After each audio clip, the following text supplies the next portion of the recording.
성경에 보면 사람들이 한 곳에 머물러 이렇게 쭉 지내기보다는 자꾸 하나님께서 길을 떠나게 하는 그런 모습들을 보게 됩니다. 모세란 사람 이야기는 너무나 잘 알죠. 그가 어렵게 우여곡절 끝에 바로의 궁에 들어갑니다. 바로의 궁에 들어가서 나이 40이 이르도록 그는 많은 고초를 겪었을 것이고, 또 그 차별 속에서도 그는 입지를 확보합니다. 영화 이집트 왕자에 나오는 것처럼 거기에 그는 영화 속에서 인물로 모세를 볼 때는 왕권에 도전하는 그런 후보의 한 사람으로 묘사되고 있지만, 그 정도까지는 아니었던 것으로 보이고, 어쨌든 이집트의 놀라운 엘리트 지위와 또 문화와 학식을 겸비하는 이집트 왕궁 속에 있는 또 다른 리더로서 그는 자리를 확보한 사람이었습니다. 그런데 하나님은 그 자리를 내려놓게 하시죠. 간단하게 말하면 나이 40이 되어서 자기가 갖고 있는 지위와 신분이나 학식이나 이런 것들을 모두 내려놓고 광야로 나가게 하셨습니다.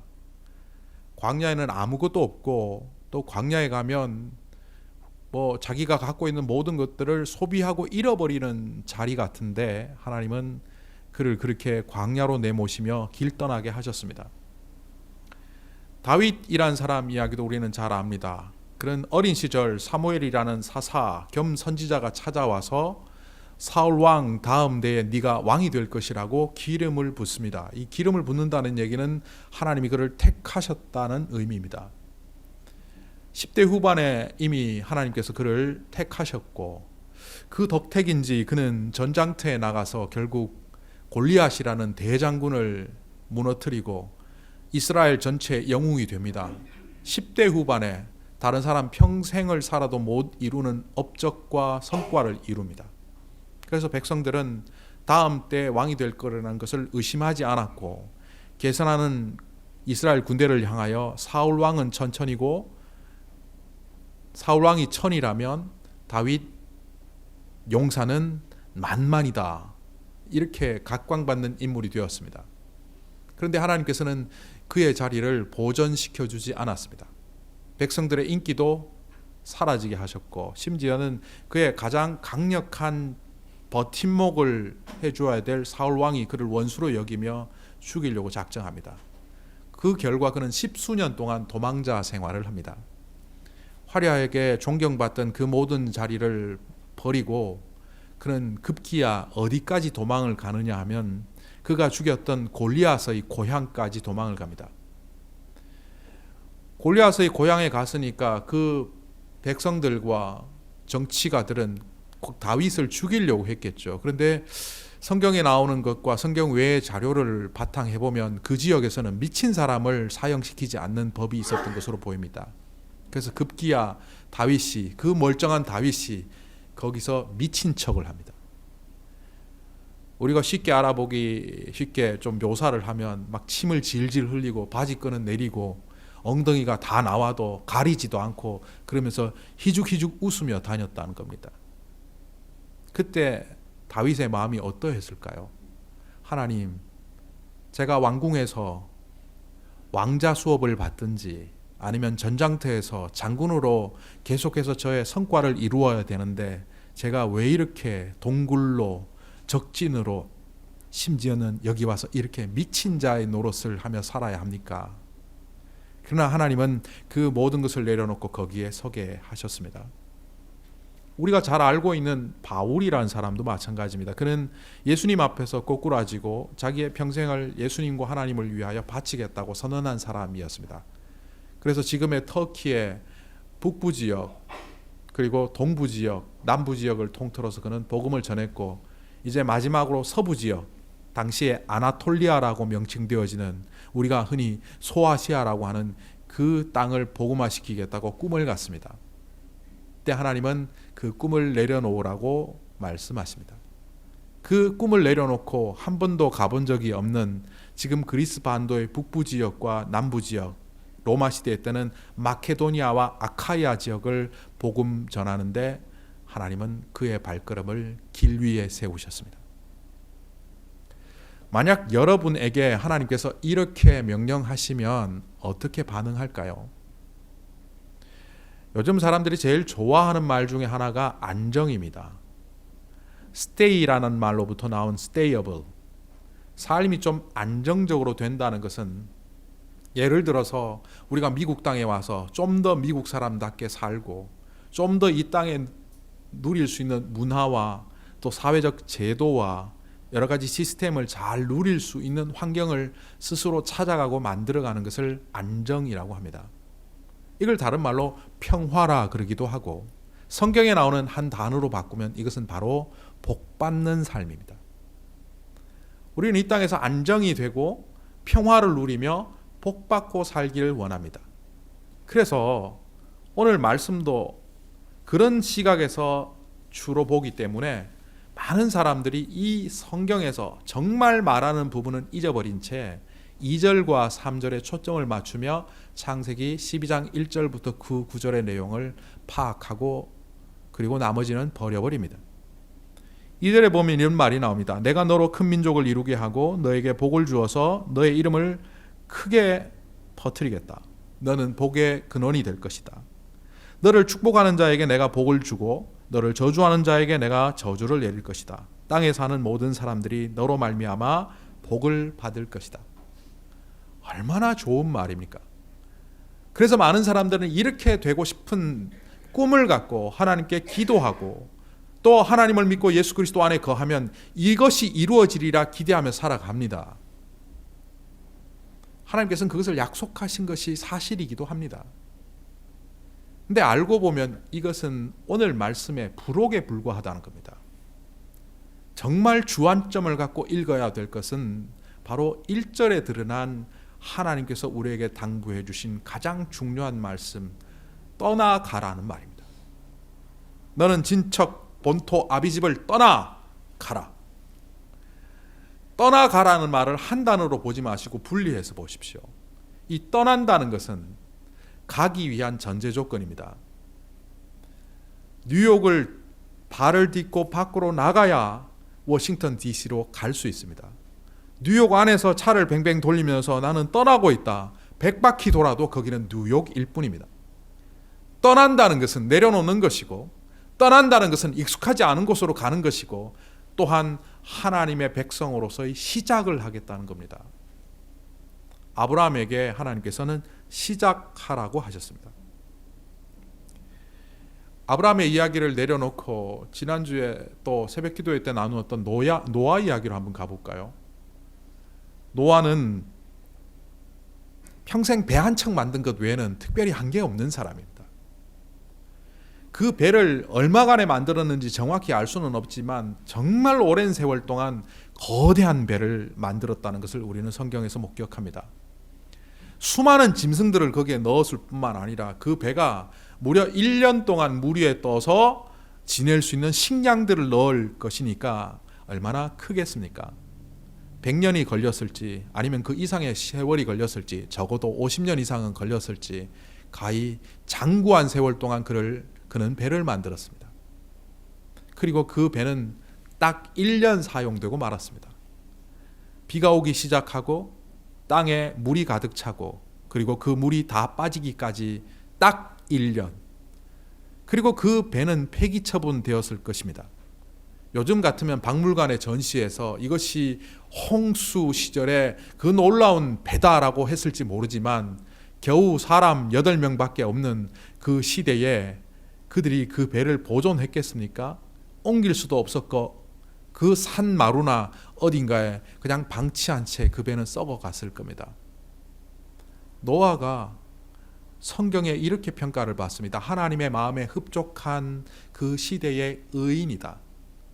도대체 그가 무엇을 했다고 이렇게 높게 평가합니까? 그는 단순히 배를 만들고 그리고 그 배를 1년 동안 쓰고 말았던 겉으로 드러나는 모습으로 보면 그것인데 큰 그림으로 보면 그는 어떤 사람입니까? 심판받아 죽어야 될 인류가 구원의 백성으로 되는 그 전환점의 역사의 문을 연 사람입니다. 하나님이 그에게 배를 만들라고 하셨는지 모르지만 사실 그 내용의 핵심은 심판받는 세상을 구원받는 세상으로 바꾸기 위한 통로로 내가 너를 쓰겠다는 말씀입니다.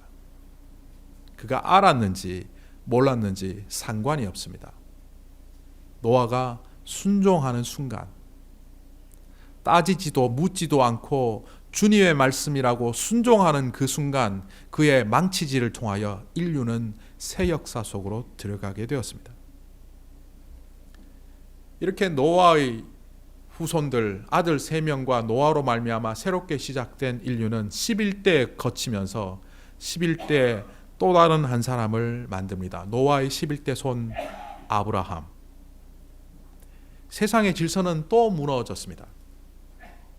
하나님께서 선하게 창조하시고 정말 질서 있게 창조하셨는데 그 질서가 왜 자꾸 무너질까요? 사람들에게 제가 종종 묻습니다. 세상의 질서가 왜 무너집니까? 아담이 죄를 지은 이후 세상의 질서는 무너지기 시작합니다. 그래서 홍수를 통하여 하나님께서는 그 질서를 회복하셨는데 다시 11대가 지나면서 그 땅은 여지없이 질서가 무너졌습니다. 그래서 하나님은 아브라함을 들어서 그 질서를 회복하시고자 하셨습니다. 기상학자들의 이야기를 우리가 주목해 볼 필요가 있는데요.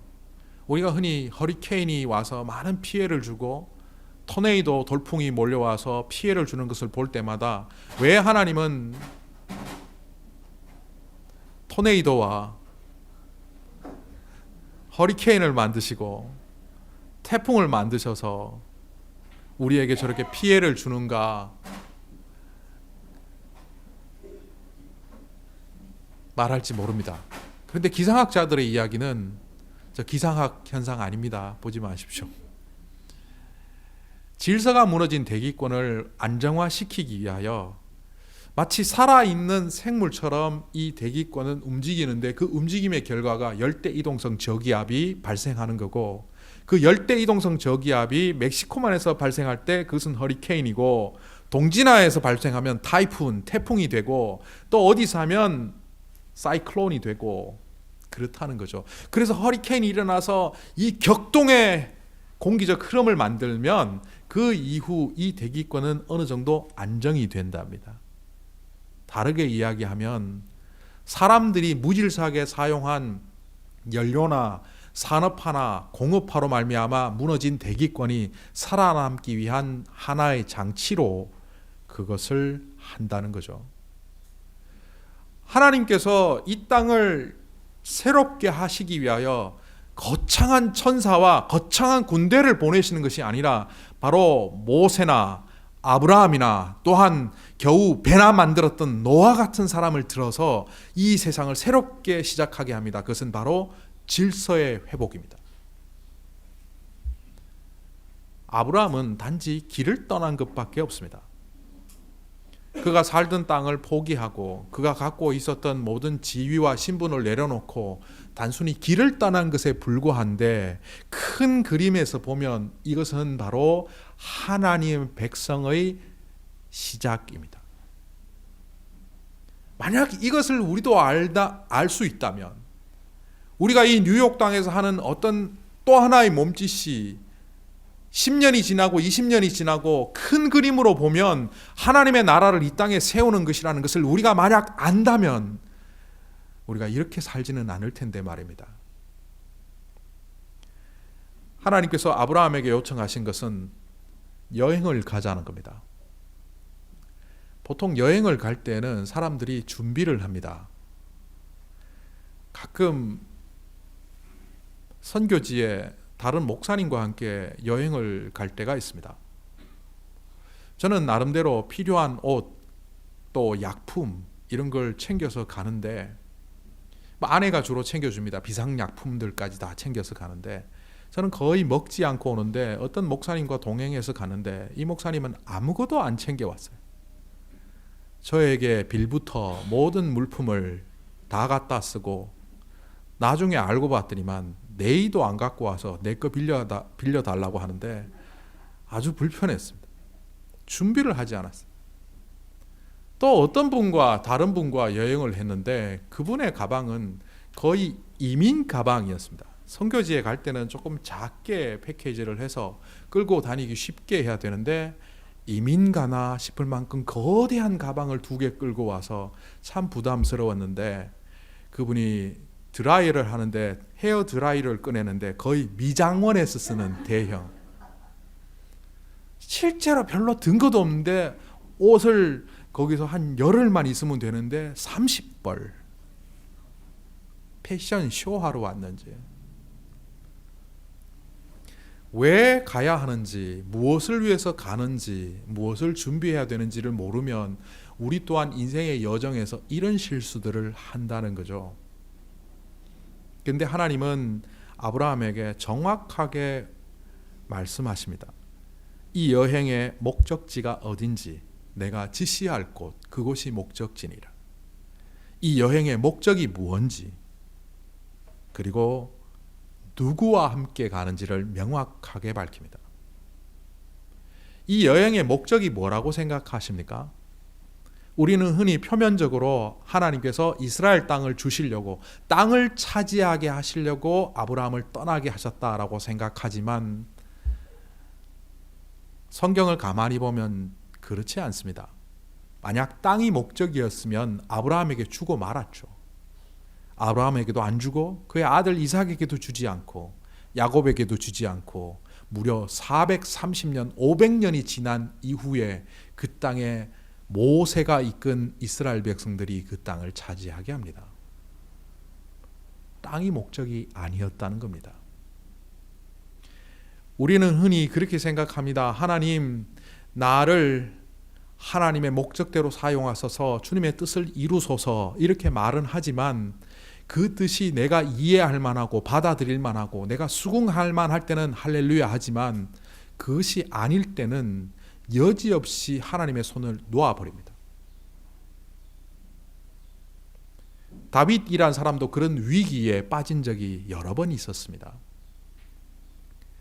다윗이 이제 도망자 생활을 하면서 그를 따르는 무리들을 규합을 하고 400명, 어떤 때는 최고 600명에 이르는 사병들을 거느리고 변방을 떠돌았습니다. 사울 왕의 군사력이 미치지 못하는 곳, 블레셋의 군사력이 미치지 못하는 변방에서 그 변방의 사람들을 보호해 주었습니다. 사막으로부터, 광야로부터 쳐들어오는 마적들과 산적들, 들적들을 막아주면서 농민들과 양을 키우는 목자들이 목축업과 농업을 잘할 수 있도록 그들을 보호해 주었습니다. 그리고 응분의 대가를 식량으로 제공받으면서 살았습니다. 당연히 그렇게 해왔기 때문에 나발이라는 사람에게도 이제 추수와 목축업의 털을 깎는 시간이 되어서 굉장히 추수를 할 때 사람을 보내어 내가 너희를 이렇게 지켜주었으니 우리 군대에게 일정량의 식량을 제공하면 좋겠다라고 했는데 나발이 요즘 아이들 말하는 말로 개무시를 합니다. 니가 그게 뭔데? 들판을 떠도는 도망자 신세가 어디 감나라 배나라 하냐고 일절 주지 않고 자기는 호의호식하며 잔치를 벌여서 술이 취해서 사리 분별을 못할 만큼 너부러진 채 그렇게 있습니다. 그 소식을 들었던 다윗이 분기탱천합니다. 다 죽여버리겠다. 그리고 400명을 이끌고 그 동네로 들어옵니다. 이것은 단순히 나발만을 죽이겠다는 것이 아니라 그 동네를 초토화하고 나발에 협조하고 나발을 따랐던 그 동네 모든 주민들을 불태워 버리겠다는 각오로 400명이 출동을 했는데 그때 한 여인이 나서서 그 길을 막습니다. 그 여인의 이름은 아비가일.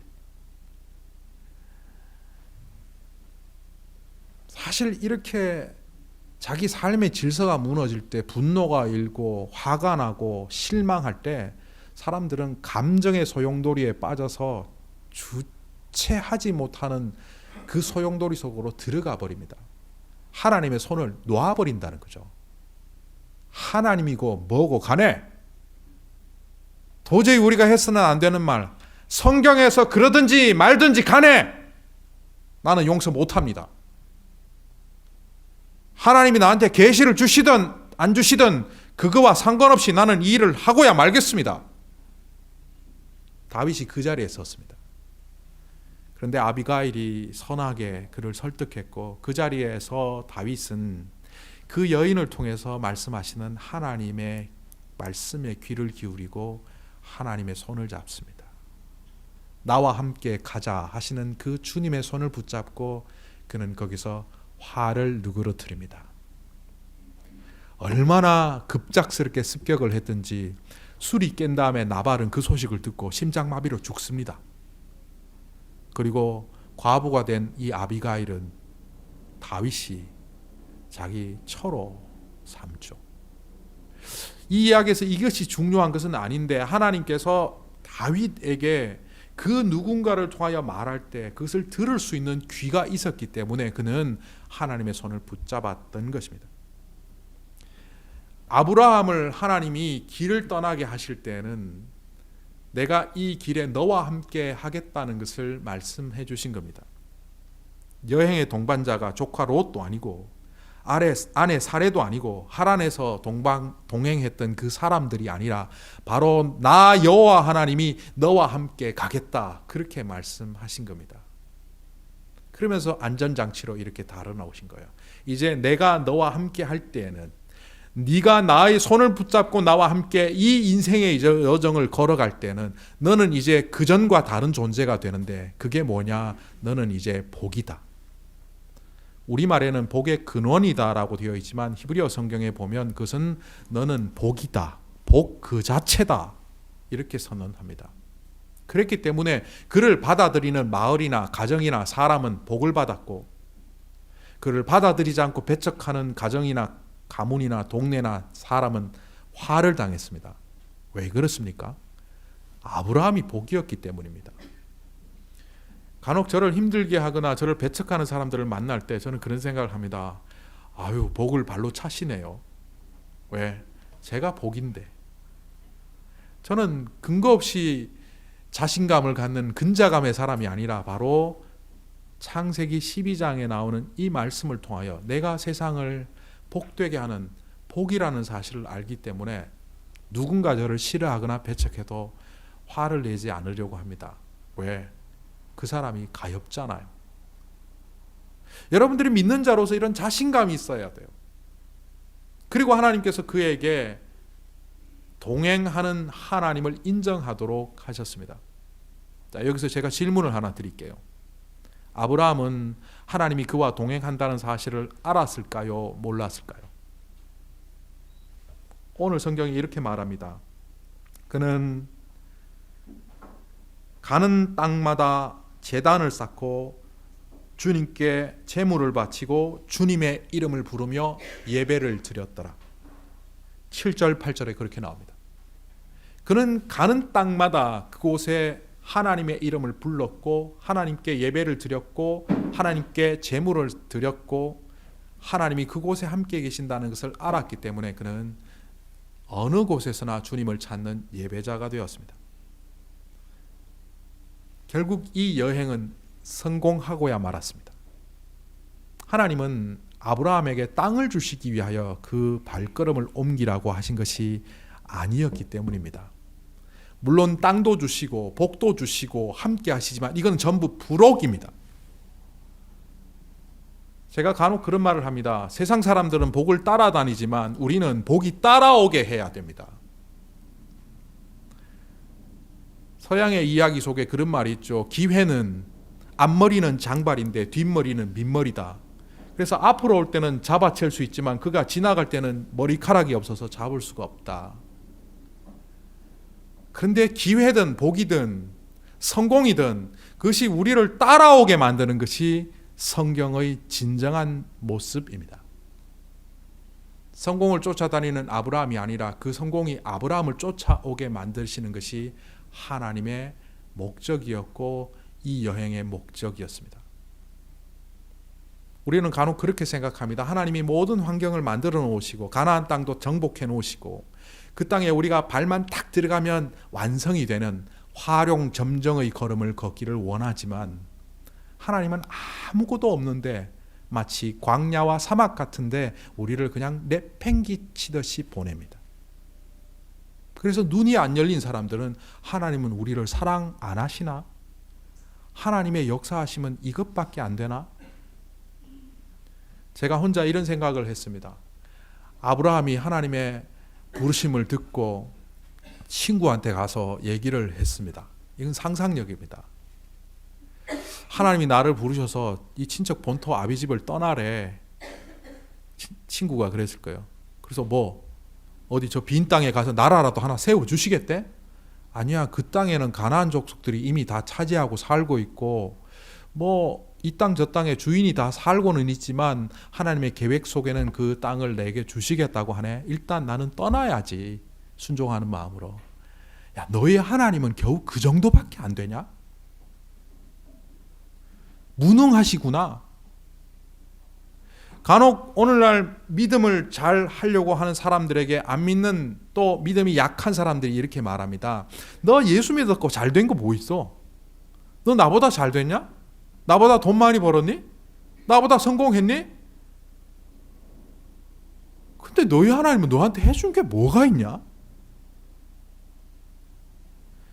이 사고방식은 세상의 사고방식입니다. 다 갖추어진 그 환경 속에 발만 들여놓으면 바로 그것이 진정한 복이라고 생각하는 것인데, 하나님은 이 험악한 광야와 같은 세상, 이 험악한 사막과 같은 세상 속에 우리를 통하여 생수를 흘러가게 하시고 우리를 통하여 길을 내시고 하시겠다는 겁니다. 하나님이 무능해서가 아닙니다. 우리가 꼼짝도 안 하고 아무것도 거들지 않더라도 하나님께서는 다 하실 수 있는 분입니다. 그런데 하나님이 왜 우리를 통하여 일하시느냐 하면, 하나님이 하실 수 있는 그 자리에 우리를 통하여 일함으로 그 성공의 주인공이 다름 아닌 저와 여러분이 되기를 원하시기 때문입니다. 하나님은 위대한 창조주이자 위대한 감독입니다. 세상이라는 무대 속에서 우리가 나고자 주변인이나 혹은 엑스트라로 사는 인생이 아니라 하나님의 세상의 역사 속으로 뛰어들어 이 세상을 변화시키고 우리가 이 땅의 참된 주인공, 하나님 나라를 세워가는 그 멋진 사람이 되기를 원하셔서 기다리고 또 기다리시며 주님의 손을 우리를 향하여 내미시는 겁니다. 마태복음 10장에 보면 12제자를 내보내시는 장면이 나옵니다. 그들을 세상 속으로 내보내시면서 예수님께서 이렇게 말씀하시죠. 이방 사람들의 길이나 사마리아 사람 마을로 가지 말고 길 잃은 양떼인 이스라엘 백성에게로 가라. 어디로 가야 되는지 목적지를 분명히 가르쳐 주십니다. 그리고 이렇게 말씀하십니다. 여행용 자루나 속옷 2벌이나 신, 지팡이 같은 너희들이 여행 갈 때 필수적으로 지녀야 된 그것 갖고 가지 마라. 너희가 필요할 때마다 누군가 너에게 채워주고 도와주는 사람이 나타날 것이다. 그리고 너희들이 그것을 받게 되면 거저받았으니 거저 주어라. 생명의 복음도 그 복음을 전함으로 돈을 얻는 것이 아니라 너희가 생명을 거저받은 것처럼 그들에게도 그 생명을 거저 주어라. 그리고 가정이나 마을에 들어가면 평화를 빌어주고 너희들이 복의 통로임을 잊지 말아라. 만약 그들이 너희를 거부할 시에는 먼지를 털어버리고 나와라. 오늘 아브라함을 떠나게 하시는 그 이야기와 동일한 이야기가 제자들을 파송하는 장면에 나옵니다. 제자들은 이 땅에 하나님께서 예수 그리스도께서 세우신 복의 통로였고 그 복의 통로 구실을 하도록 그들에게는 겸허한 마음을 갖게 하셨으며 자기가 바리바리 싸가는 그런 세상적인 것이 아니라 다 내려놓음으로 순종하게 하셔서 하나님의 일을 하게 하셨습니다. 왜 그렇습니까? 하나님의 역사의 새 장을 열기 위해서는 가장 중요한 것이 삶의 주도권을 내려놓는 것이기 때문입니다. 제가 시리아에 배낭여행을 한 28일 정도 다녀온 적이 있습니다. 그때 선교사님이 저한테 목사님 이런 여행 한번 해보실래요? 어떤 거요? 제가 다마스커스에서 북부 지역까지 버스를 타고 가서 거기에 어떤 마을에 들어가서 복음을 전하고 돌아오는 여정이었습니다. 그런데 거기에 딱 필요한 돈만큼만 주는 거예요. 그런데 거기에 호텔비도 여관비도 들어있지 않았습니다. 택시 조금 타고 어쩌다가 샌드위치 한번 사 먹고 버스 타고 이동할 수 있는 그 비용만 딱 가지고 크레딧 카드도 제 지갑도 내려놓고 그 이라크 돈, 시리아 돈 갖고 그렇게 발길을 떠나게 했습니다. 그런데 가는 데마다 재워주고 또 그 재워준 집은 제가 복음을 전하면 그렇게 복음을 잘 받아들입니다. 언젠가 한번 나눈 적이 있는 그 10살짜리 미친 아이 집에도 그때 간 겁니다. 사막을 6시간을 걸어서 물론 사막 가운데 있는 아스팔트 위로 걷긴 했지만 온통 모래를 뒤집어 쓰고 그 땡볕 속에 걸어서 그 마을에 들어갔더니만 그 마을 어귀에 어떤 아이들이 몰려오더니만 저보고 자꾸 스윙 합니다. 이게 뭔가 했더니만 영어가 너무 짧아서 샤워를 모르고 샤워하라는 말을 스윙 하라고 그러더라고요. 자기 집에 손 붙잡고 가서 샤워실에서 목욕시켜주고 그리고 먹을 것과 재움을 주더라고요. 그때 동네 사람들이 그 저녁에 몰려왔는데 그 영어 선생님 한 분이 있어서 영어로 이렇게 통역하고 제가 또 서바이벌 아라비를 조금 하니까 복음을 전해도 사람들이 받아들이지를 않더라고요. 그런데 그날 저녁 그리고 그 다음날 아침 제가 묵었던 그 가정에 복음을 전했습니다. 그리고 그 아이가 너무 가여워서 짐승처럼 허리에 밧줄이 묶여져 있고 기둥에 묶여 있더라고요. 기저귀는 몇 달은 안 간 것 같은 냄새나는 기저귀를 차고 있었고 옷은 넝마였고 그 집의 딸입니다. 그런데 이슬람 문화권에서 딸은 참 게다가 미친 아이는 사람으로 보지를 않더라고요. 저도 가까이 갔다가 물릴 뻔했습니다.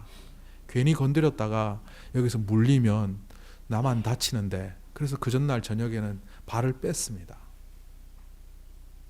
그런데 밤에 큐티하면서 또 아침에 큐티하면서 기도할 때 하나님이 음성으로 들려주셨습니다. 이 가정에 복을 빌라고 너를 보냈는데 너 아무것도 안 하는구나. 제가 뭘 할 수 있나요? 기도해주고 복을 빌어라.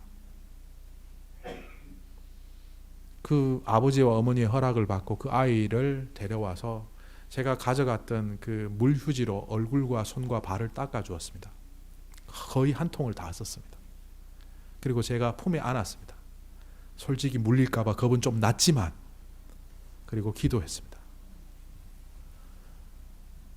저는 믿습니다. 그 아이의 귀신이 나갔다고.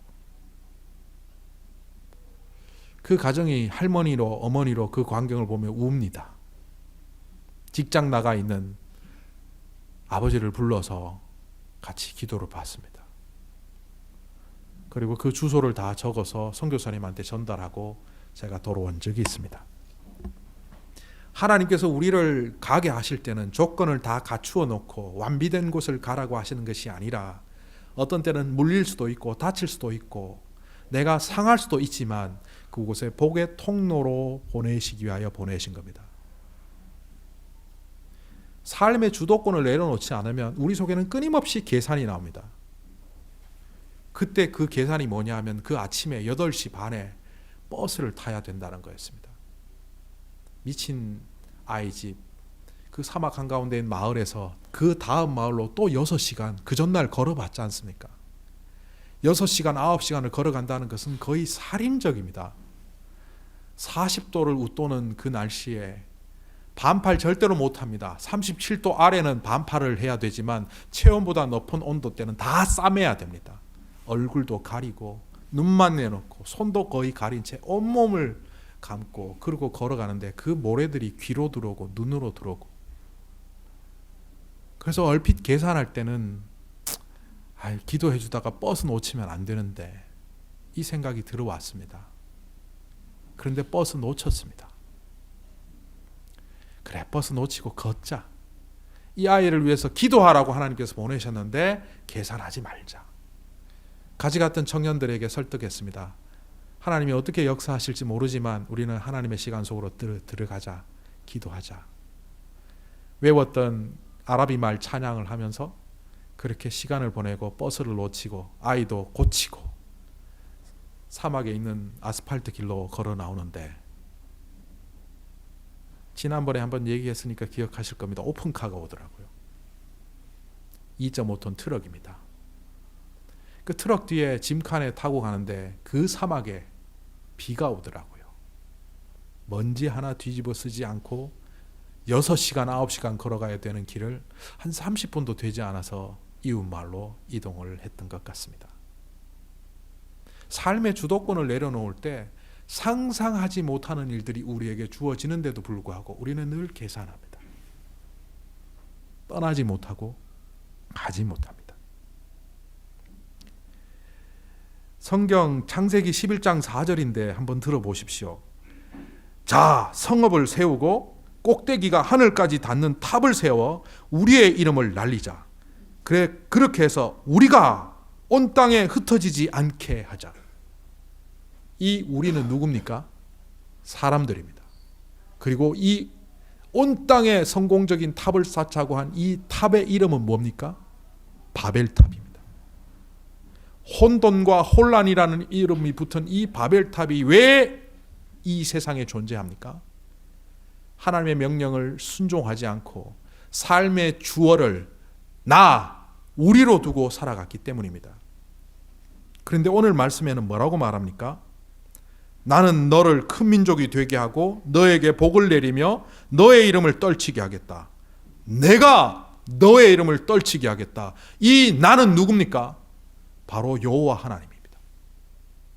여호와 하나님을 삶의 주어로 삼고 살아가는 자는 그가 혼란과 혼돈의 시간 속으로 들어가지 않더라도 질서 속에 순종하는 그 자리를 통하여 하나님은 이 땅에 복의 백성으로, 복의 통로로 여시겠다고 하는 겁니다. 결국 하나님은 하나님 앞에 주도권을 드리는 자에게, 삶의 주도권을 내려놓고 하나님께 그 주도권을 드리는 자에게 선물을 합니다. 안전장치로. 그게 바로 영원한 약속입니다. 오늘 성경에 보면 아브라함에게 내가 너와 너의 후손을 큰 민족을 이루게 하겠다. 그리고 네가 그토록 아무것도 없다고 하는 이 땅에 땅을 주리라. 너를 통하여 이 땅의 모든 사람들이 복을 받게 하겠다. 하나님의 영원한 약속은 인간적인 눈으로 보면 아무것도 아닙니다. 없어요. 그런데 하나님의 시각을 가지면 거기에는 놀라운 기적적인 역사가 있습니다. 시쳇말로 해볼까요? 아브라함이 이렇게 말할 수 있습니다. 하나님, 땅을 주시고 자식을 땅에 민족을 이룰 만큼 주시겠다는데 나이 75세에 자식 새끼 하나 없습니다. 가진 땅 하나 없습니다. 하나님이 가라고 해서 땅을 가면 거기는 전부 땅 주인들이 있습니다. 제가 지시할 땅이 어딘지 몰라서 오늘 지도에 보면 애국까지 내려갔지 않습니까? 네게브까지 가지 않습니까? 어딘지도 정확히 모르겠어요. 그런데 내가 그렇게 성공을 하고 민족이 되고 그런다고요? 말도 안 되는 소리 하지 마세요. 하나님의 약속을, 영원한 약속을 인간적인 눈으로 보면 그렇게 말할 수밖에 없다는 겁니다. 그의 답답함을 대변하듯이 이 아브라함의 발걸음을 히브리서 11장에서 이렇게 말합니다. 어떻게 이런 믿음이 가능합니까? 그가 붙잡은 것은 영원한 약속이었기 때문입니다. 믿음으로 아브라함은 부르심을 받았을 때에 순종하여 장래 유업으로 받을 땅에 나아갔습니다. 그러나 그는 갈 바를 알지 못하고 나아갔습니다. 그도 여전히 혼돈 가운데 있었다는 거예요. 우리가 믿음 생활 잘 해보려고 하나님 뜻에 순종하려고 하면 우리 안에 끊임없이 일어나는 게 뭐냐면 갈등 상황입니다. 뭔가 분명히 아는 것 같지도 않고 이것을 순종하면 뭔가 결과가 성공적이다는 보장도 안 되는 것 같고, 그런데 자꾸 설교는, 하나님의 말씀은, 또 큐티를 할 때마다 하나님은 나한테 말씀하시는데 그러다가 망할 것 같고, 아브라함에게도 그런 마음이 여전히 있었다는 겁니다. 갈 바를 알지 못하고 갔습니다. 많은 사람들은 하나님의 부르심에 대하여 오해를 합니다. 아브라함처럼 강력하게 좀 불러주신다면, 선교사 목사로 나가는 사람들처럼 하나님 뭔가 들려주시고 깨닫게 해주신다면 나도 그렇게 살지, 나는 들어본 적이 없어, 이러는 분들이 기독교인들 중에 의외로 많습니다. 그런데 저도, 아브라함도, 성경에 나오는 다윗도 모세도 여전히 그들의 삶 속에서 하나님의 부르심은 갈 바를 알지 못하는 상황입니다.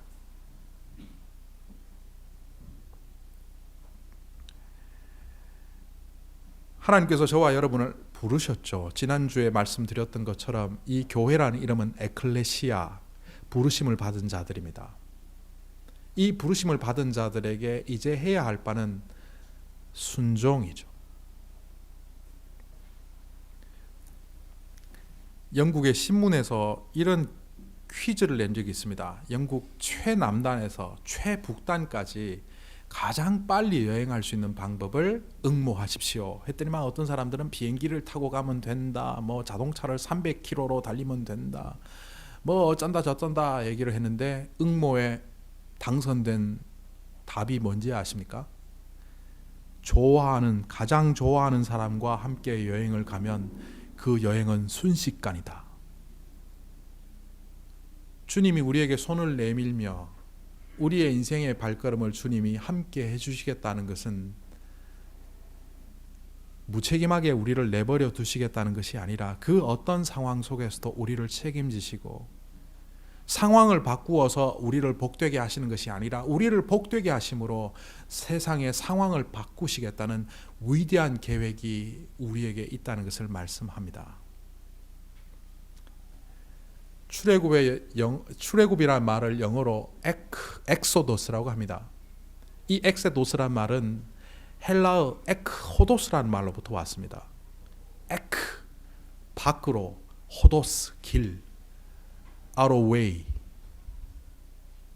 길 밖에 세우겠다는 겁니다.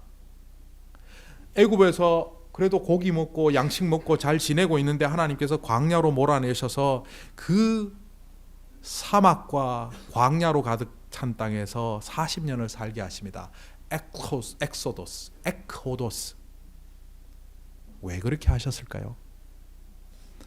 이사야 선지자는 그에 대하여 이렇게 말합니다. 너희들을 하나님께서 광야에 세우실 때는 광야에 길을 내며 너희들을 사막에 세우실 때는 사막에 강물을 흐르게 하며 너희를 통하여 하나님을 찬양하는 백성으로 이 땅에 세우기 위함이다. 그리고 말이다. 하나님께서는 너희를 통하여 이 땅에 새 일을 행하시기를 원하기 때문이다. 바로 저와 여러분이 광야와 사막과 같은 이 땅에 강물을 흐르게 하는 자, 길을 내는 자로 새 일을 행하는 자로 이 땅에 세우셨다는 것을 기억할 때 인생의 길에서 가장 중요한 것은 돈도 성공도 지위도 신분도 아니라 바로 주님과 동행하며 삶의 주도권을 그분께 드리며 그분이 우리에게 약속하신 영원한 약속을 붙잡고 살아가는 바로 그것임을 이 말씀을 통하여 깨달을 수 있기를 간절히 소망합니다.